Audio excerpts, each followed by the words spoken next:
Hey there, my name is Kelly Dell with offthebeadedpathbeadstore.com. If you're new here, thanks so much for watching. Please make sure to hit that thumbs up button and the subscribe button so that you will be able to have updates on all the new videos that I release here on YouTube. And if you are a returning viewer, thank you so much for joining me as we are going to learn how to make little pieces of art for our ears. I love how these earrings turned out. I wanted something that had a very Native American Indian look to them. So I started doing some research on different Native American motifs, and this was one of them that was very prominent in a lot that I looked at. So I made myself a little piece of art to hang from my ears. We are going to be doing some traditional weaving on a loom today. I'm going to be using the Jewel Loom. This is a great loom, but you can use any loom that you may have, because we're going to do a little bit different on the backs of our earrings to hide all of those strings that we're going to have. So you'll need your loom, and again, it does not matter. I'm going to show two different kinds in the video as I work, just to show you how to set it up and to show you how to weave on it. So you can check those out. There is an extensive list of materials that you're going to need for today's project, so you'll see those right after I finish talking, and then I'm going to explain to you about the pattern. So let's take a look at what we need for our project.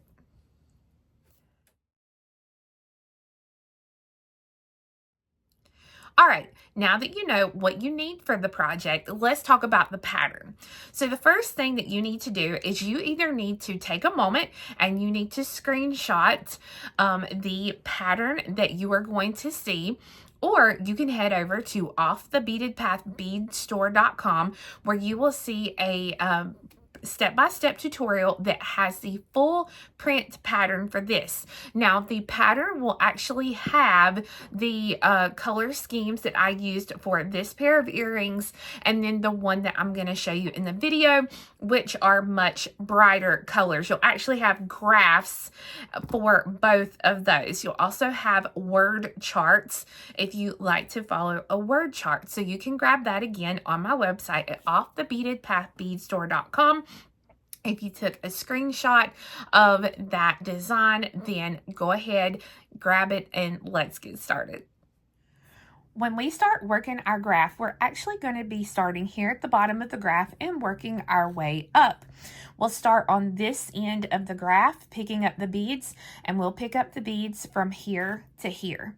Then when we get ready to do the next line, we'll start back here, just like an old typewriter, for those who remember typewriters, where it zinged, and then you come back. That's what we're going to be doing. We'll start here and work to the end. Here, work to the end. And I'll explain that in the video, but I just wanted you to see that this bottom row is where we're going to start when we start putting the beads on. So once you've gone over or you took a screenshot of your pattern, the next thing that you need to do is you need to set up your loom. Now again, you can use any loom that you want to use. I personally love to use a good Jewel loom. I already have my big one set up with one sample on it. So this is the normal Jewel loom, and then there's also the baby Jewel loom. Again, any loom that you want. I like to use the big one, honestly, because you can do both earrings on one loom and not have to rewarp it. But I'm going to show you, if you've never done loom work before, I'm going to show you how you warp your loom. So the first thing that I do on every single Jewel loom that I own is I put notches. I use a little permanent marker, and I will draw some lines here that are equal on each end. So you can see here when I flip this one, I know that these two little indentions right here are exactly even on each side. Same thing here, exactly even. So it helps you kind of get a good start, an even start, and to not have to worry. So your jewel loom has two knobs on the back, whether you're using the baby one or you're using the big one. Now your big one also has a metal bar that goes here. If you're not sure how to set up the big loom like this, we'll put a loom playlist link below so you can see, because that's mainly the loom that I use. I'm going to be using my black dragon thread. So I'm going to start a knot, and I'm going to tie my thread onto one of the tabs here along the back. Doesn't matter, either one. Just going to wrap it around. There we go. Okay, so this is why I have these little notches, because, and I'm using black thread so that you'll be able to see my thread. But I know if I will lay the thread down in that notch and come over here and lay this down, then I know that's exactly equal. Now, you need to know how many warp threads to do. So if you look here at your pattern, you'll see across you have your beads. So on each side of that bead, there will be a thread. So we need, I'm going to start right here. 1, 2, 3, 4, 5, 6, 7, 8, 9, 10, 11, 12, 13, 14, 15, 16. So we're going to need 16 of our warp threads. That's the ones that are going to go up and down. So I will get that first one even. I'm going to come to the back. I'm going to wrap around the knob. And then I'm going to come to that next notch. And then I'm going to come down. Just like that. So when I go notch to notch, that's 2 of my threads. And they're exactly even. So then I wrap around my knob. I'm going to come to the next notch here and see how this one is kind of out of that notch once I got past the back. So I'm going to fix that. There we go. And so again, I'm going to come down and then the next one. So that's 3.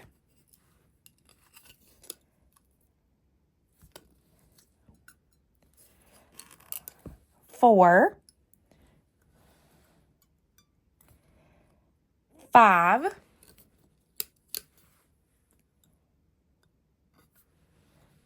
6, 7,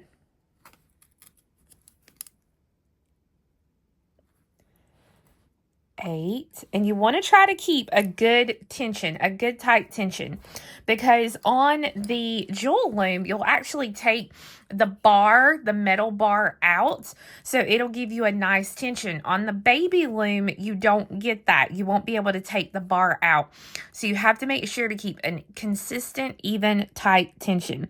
So again, we had 8, 2, 4, yeah, 8, so this will be 9,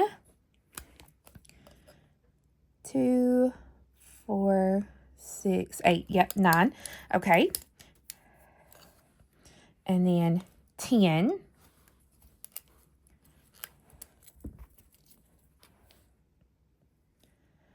11.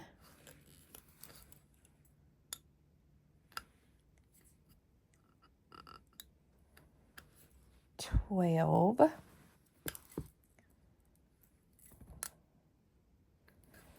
13, 14, oops, 14,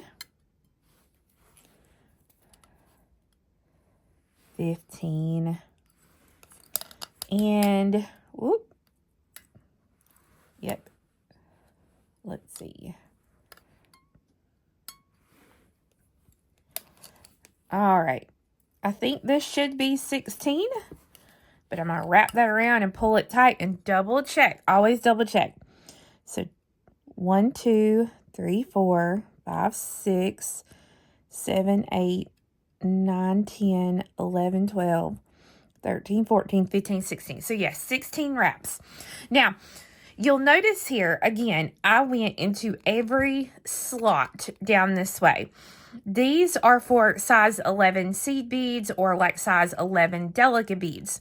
So if you go into each little slot here, you know that's going to be exactly evenly spaced for that size bead. Now, if I'm going to be using something bigger than an 11, I might want to skip a section in between.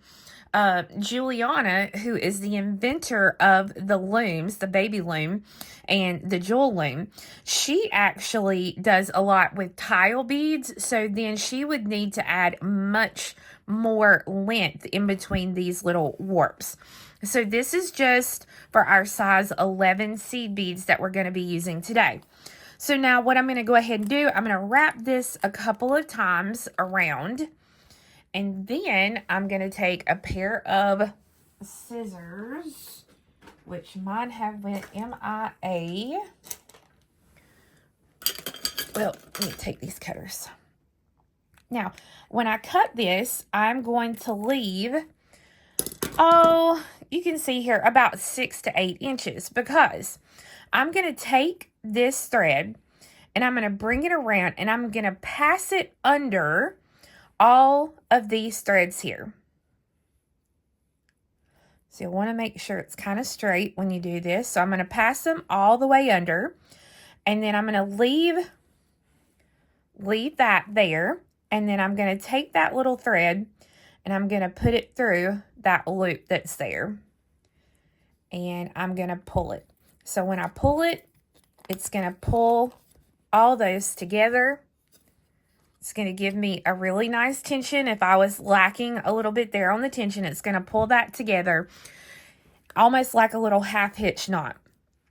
So I'm going to do that about 4 times, 3 to 4 times, just to make sure that thread's secure.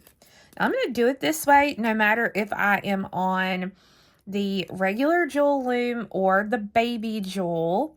Either way, like I said, I'm just using this one to kind of show you the setup for our loom.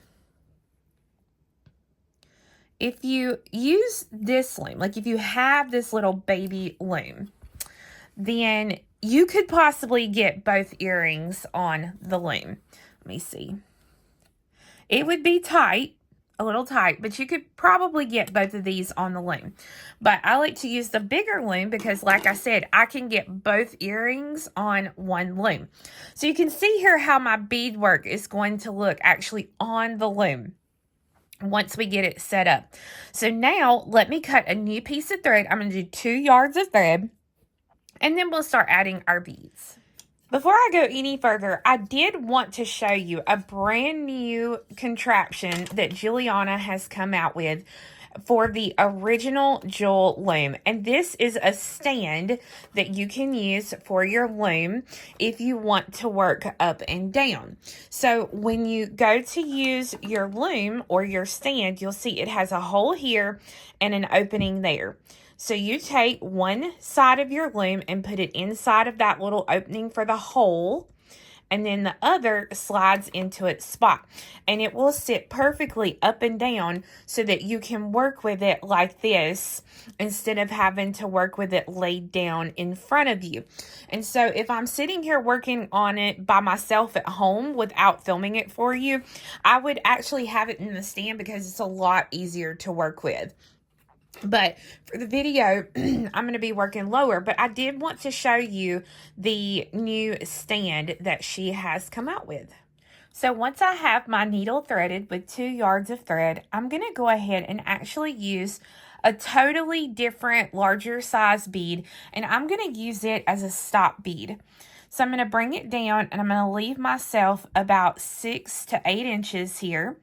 And I'm going to take my needle and go back through that same larger bead so it works as a stopper on the thread. So then I'm going to pick up my beads as per the pattern.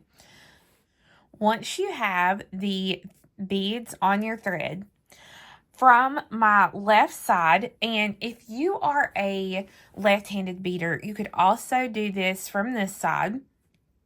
But I'm going to pick up the beads. I'm going to bring the needle under the threads here. So you can see my fingers under the threads. So I'm going to bring it under those threads. And if I'm working on the large loom like I am here, I'm going to not start at the very end. Same thing on the baby loom. I wouldn't start right here at the very end. I'd come up about an inch or two. If you've got the bigger loom, then you've got more room that you can work with. But we're going to come up under, and we want to place one round bead or one Delica bead, whatever you're going to use, in between each of those threads. And sometimes Lady Luck is with you and you can go right to it. Other times you got to work at it. But with those beads on the thread like that, I'm going to take my needle, and the needle will actually go through the beads above this thread here. So I'm going to take and I'm going to pass through the beads. And when I pass through them, it's kind of hard to see on video, but you'll almost see the metal of the needle here between the beads. Now, if you can't get through all of these at one time, go ahead and pull the thread through and then go through what you can. So I've gone through all the beads there. I'm going to kind of hold this last bead a little bit and then pull until the stop bead pulls up just like that. Once those beads are in place, take your needle, go ahead and go under these threads before you even pick up the beads. Go ahead and go under them so it's already in place, and then we're going to pick up our beads for the next row. Once I have the beads on the needle, I'm just going to pull the thread.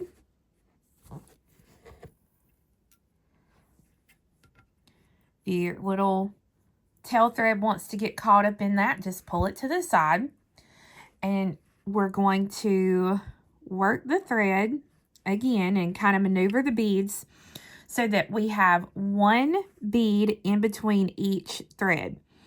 And we want these beads to go right next to the beads already in place. And again, when I go back through them, I want my needle to be over the thread.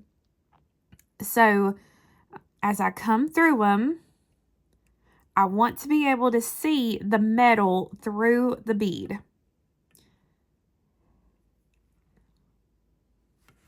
And so when you get all the way through, this is what we've got, and then we're going to pull it through.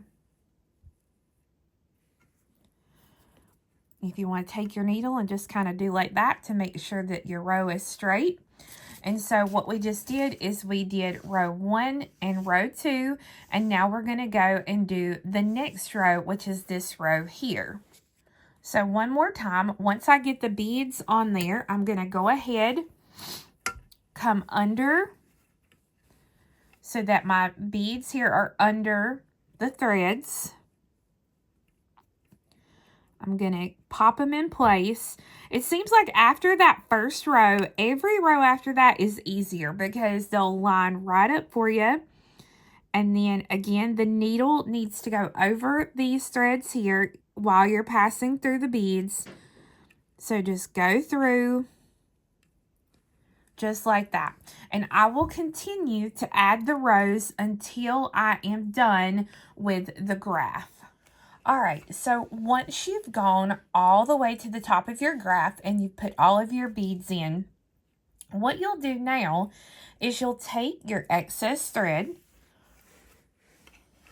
and run it through line by line until you kind of start running out of thread. So I'm not worrying about whether I'm, above the thread or below the thread. I am just running this thread back and forth through the different rows. Make sure not to skip any beads. If you skip any beads, you're going to see the thread across the bead, so you want to make sure you don't skip anything.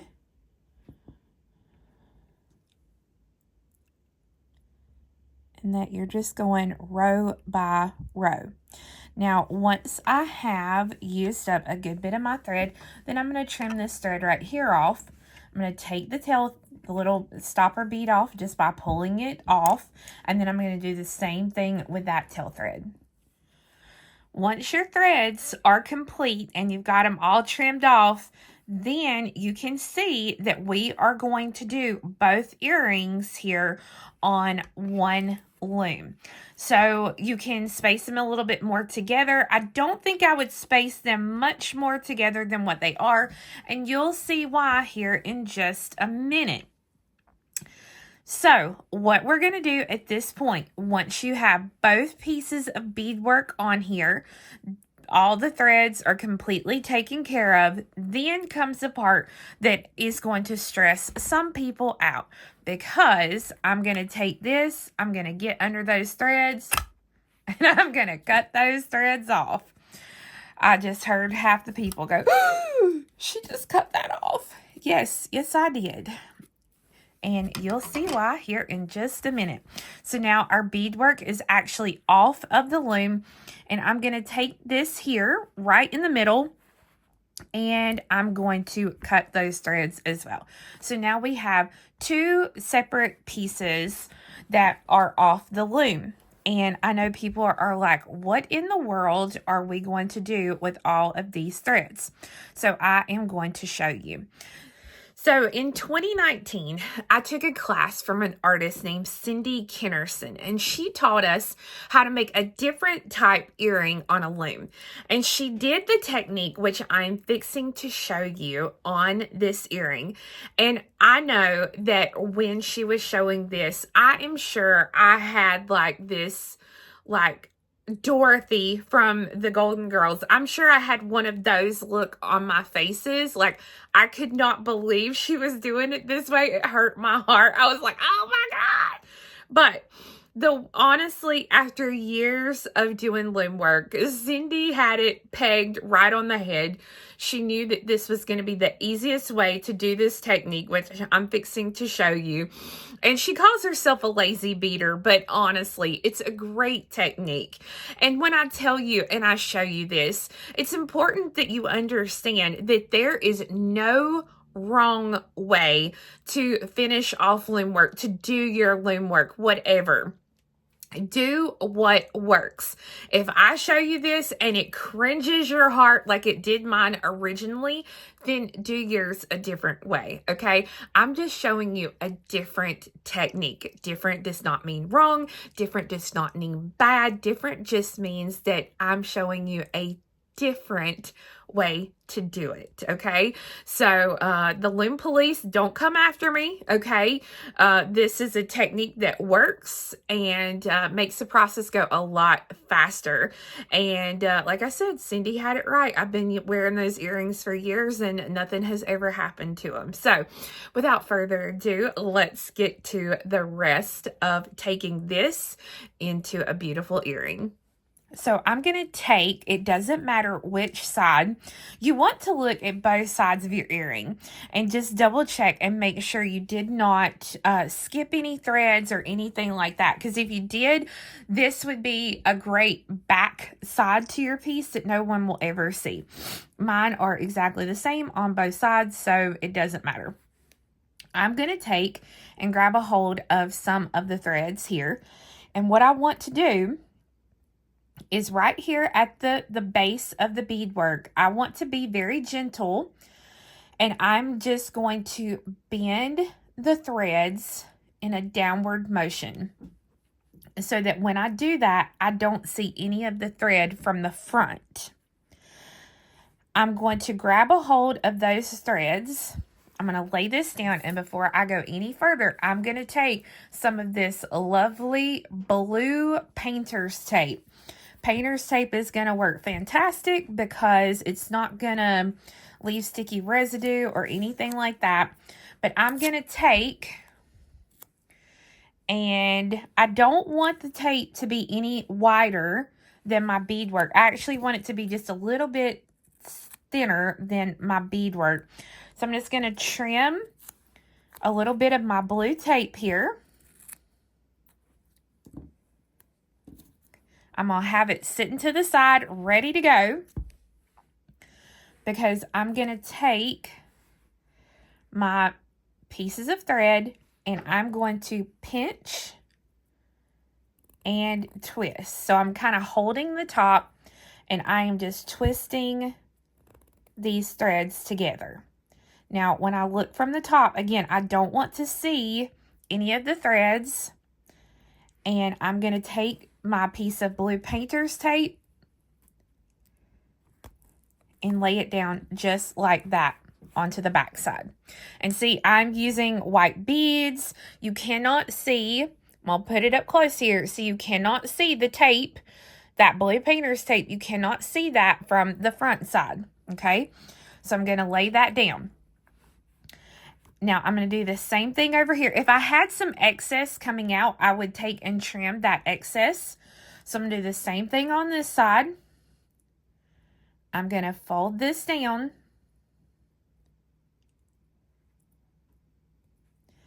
Make sure I don't see any of the threads here on this side. I'm going to grab a hold. I'm going to use my thumb to hold these tops flat, and then I'm going to grab a hold and just twist the threads here.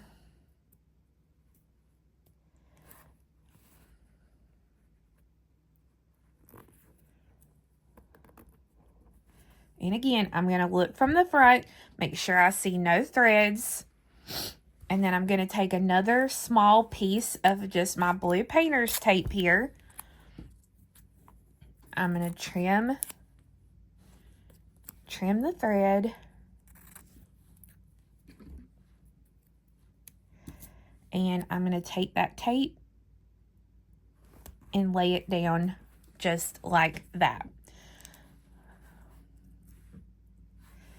So the excess thread that I have will be cut, so that now this is what it looks like.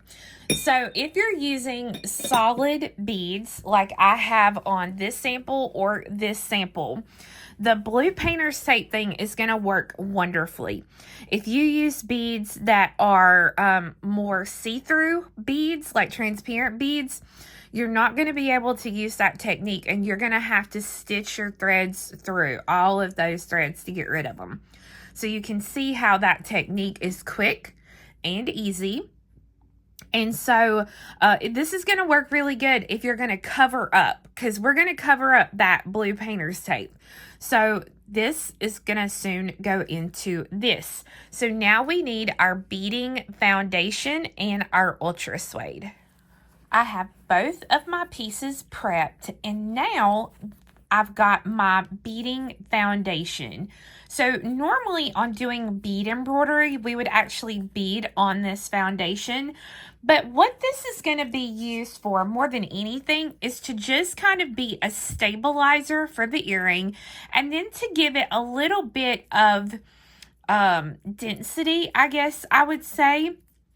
You don't see it whatsoever. It's completely covered up, but you can see it from a little bit of the thickness here. So this is going to be just to help give it a little bit of stiffness and density. So when I actually cut it, I'm going to cut it smaller than the beadwork itself. So you can see, I can see about a row of beads along all four sides, and that's what we want. But now when I cut my Ultrasuede and I lay it down, I want the Ultrasuede to actually be just a smidge bigger than the beadwork. So you can see the edging on the outside. I want it just a smidge bigger. And this is going to be to incorporate for the thickness of this foundation. So I'm going to be using my E6000 glue. If I can get the top off. Here we go. All right, so I'm going to use my E6000 glue. And I'm going to come in here on the front side, and I'm going to put my E6000, a very, very thin layer, all over the back of my foundation. And then I'm going to lay the foundation and center it there on the back side of the beadwork. I'm going to give it a little press. The tape also stops the glue from going into the beadwork, so that's always a good thing as well. And then I'm going to take, and now I'm going to use, and I'm going to spread out a very thin layer of my E6000 onto the back of that foundation. So I'm not really giving it time to dry. You don't have to. And then I'm going to lay the Ultrasuede onto the back of the piece. And again, you want to get it centered onto that Ultrasuede. And I'll go ahead and prep both pieces at the same time. So I've done this one, now I'll prep this piece. Once you've got these prepared, then you're ready to start the outside embellishments. So I have a new piece of thread added, and at the very end of the thread, I have put a knot, and I have trimmed any thread past the knot. I will then come to a corner, and just from the inside of the Ultrasuede, I'm going to pass through so that the knot will actually get hidden in between the layers that I have. So I'm going to thread on 2 of whatever color I'm going to use for the edging. And now what we want to do, we're actually going to be connecting our edging to the thread bridges that you see here between the beads, like a brick stitch. So since I have 2 beads, I am going to skip the first thread bridge, and I'm going to take the needle and I'm going to come through the foundation and the second thread bridge, just like this. Pull this through, and then I will pass up through the second bead that I added. Now for now, that first bead is going to get set kind of funny. It's not going to get fixed until we finish out the row completely.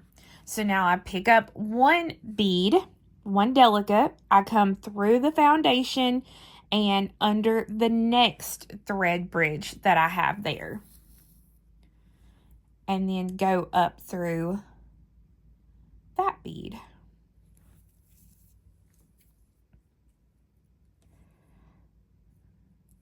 Thread on 1 bead, go through the foundation and under that next thread bridge that you have there. And then up through the bead.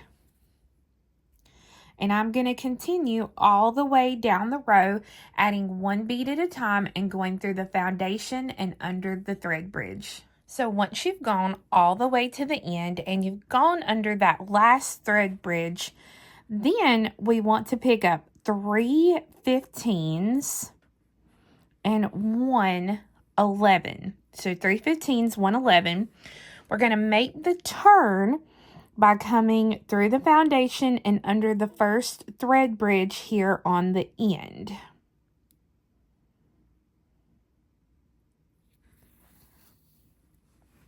And then we go back up through that first Delica that we just added again. And so when you do that and you pull,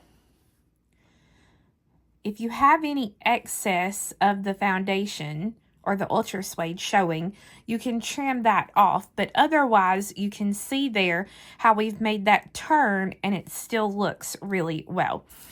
So here on the top, you can't really grab a hold of the thread bridges like we can here on the side. So what you want to do is as you work, you just want to work the brick stitch here along the top edge. If you can go in and grab a thread, you can do that as well. But mostly you're going to be going through just the foundation or that Ultrasuede here. The biggest thing is you don't want to overcrowd the top. If you overcrowd it, this is what it's going to look like. You're not going to get that really nice look. So if you're trying to go in between each set of threads here, we can't because the bead lays different. so it will get crowded like that. So you really don't want to do that if you don't have to. So just kind of work down through, and every few beads maybe work and grab a thread or grab in between the beads there. Oops, sorry about that, guys. Grab in between those beads so that it's tacked, the beadwork is tacked here on the bottom. We just don't want to overcrowd it. So we're going to go until we get to that last bead. Once we get all the way to the end, we're going to do just like we did over here. We've got our 3 15s and 1 11. And when we grab our 11 this time, we're going to go under that first thread bridge here on the side. And then back up through the Delica. Pull that tight. Make it point out. If it's not pointing out good, you can make it point out a little bit, just like that. And then we're going to continue working our edging just like we've done here and here. I've gone all the way around now, and I'm back to the beginning here where we remember we've got our first bead we added, and now this is my last bead.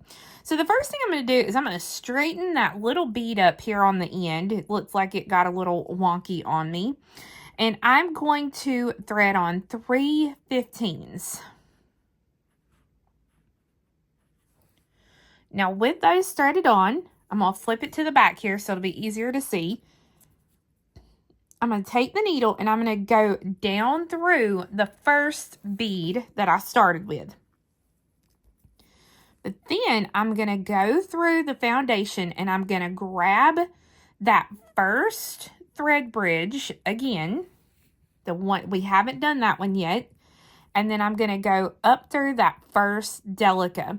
This will now make all those Delicas straight, and it will give me a little corner on each end. And that is exactly what I want. I want those fun little corners there on the ends. So with this, like this, I'm going to come up now, and I'm going to pass through those 3 15s again.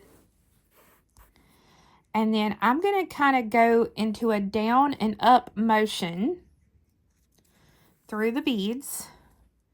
Pull that point back out. There we go. So I'm going to go in a down and up motion until I'm coming out of the 4th bead from the end here. I'm going to kind of stitch through the foundation there since I grabbed it a minute ago.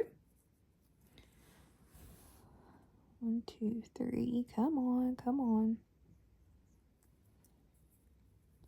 4. All right, so that 4th bead here in your brick stitch should be right at the black bead here. So with that there, we're now ready to add our topper for our earring. I'm going to thread on a 4mm bicone, a 15, a 3mm bicone, and 2 15s. I'm going to thread on a wire protector. Now your wire protector looks like a little horseshoe, and if you flip it this way, you'll see you have 2 holes. So I'm going to take the needle up through one hole,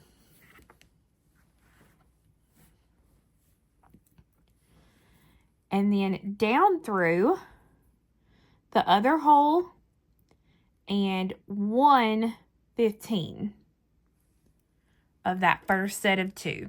I put my fingers there just to hold everything tight, and I'm going to give that little wire protector a squeeze together so it'll close a little bit more. Make sure we're in that channel. There we go. I'm going to thread on a 15, a 3mm, a 15, and a 4mm, and I'm going to count over 4 Delicas. 1, 2, 3, 4. Okay, and the 4th one here is a little bit off. It's here, so then I'll just come down through that 3rd one there. I just want to be kind of right on top of that black bead so that they are meeting just like that. And that is going to be such a fun earring. Oh, man. I never used these colors. I totally stepped out of my box here. So now I'm going to go through the foundation. If you grab between one of the threads there, that's okay. You're just doing a little reinforcement. And then I'm going to come back up through the Delica, that same Delica, and all the way up through the beads that I added, through my wire protector, and then back down through the beads here on this other side.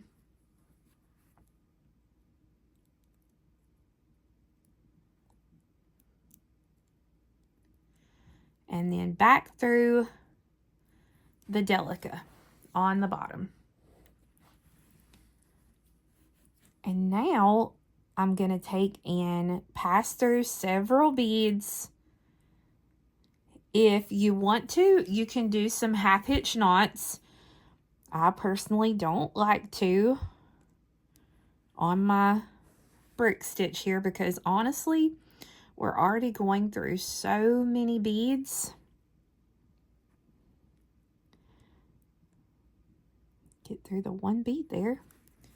And if you pinch through the foundation like I have there, that's okay.